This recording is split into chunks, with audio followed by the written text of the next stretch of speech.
For our project, we decided to build a potato launcher and test its max horizontal and vertical distances against the values we would get from the kinematic equations for particle motion. So this is our potato gun. It basically has a 2-inch barrel, which is this thing, it's about 3 feet long.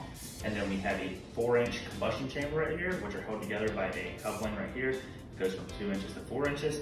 And then we have this thing on the back, which is solely used so we can put an end cap on to seal it in.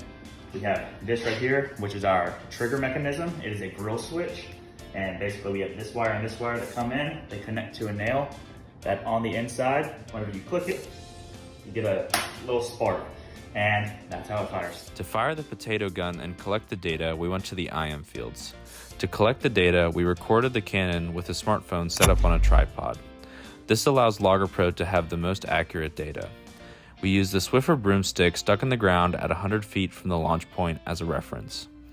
During our initial setup tests, the cannon would launch the potato out of frame, but with some adjustments and moving the camera back, we were able to get everything in frame. Using Logger Pro, we found graphs that showed us the x velocity, the y velocity, and the x and y distances all over time. All right, for our calculations, we use Logger Pro to get our initial values.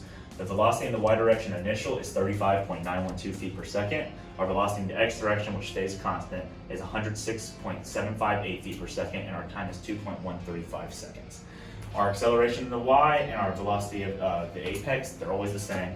And then for the change, for the total distance in the x direction, we have velocity of x times t, and that's going to equal that. Our final distance is going to be 227.93 feet. For the change in the y direction, so we can get the apex height, we use the velocity squared of the apex is equal to velocity of y initial squared plus 2a delta y.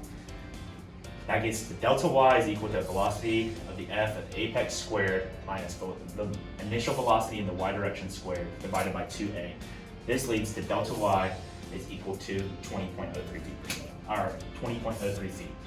When we were measuring our values in the field, we measured that delta x, the actual distance, is 217 feet.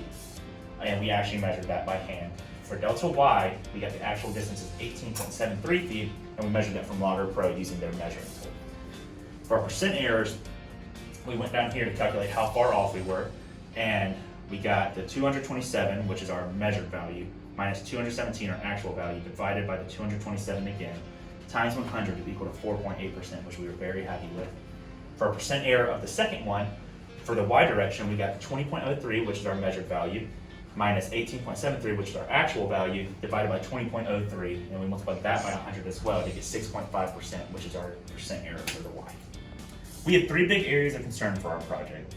First one was the way we measured. As you can see, we took a 10-foot long measuring tape, and we decided to flip it.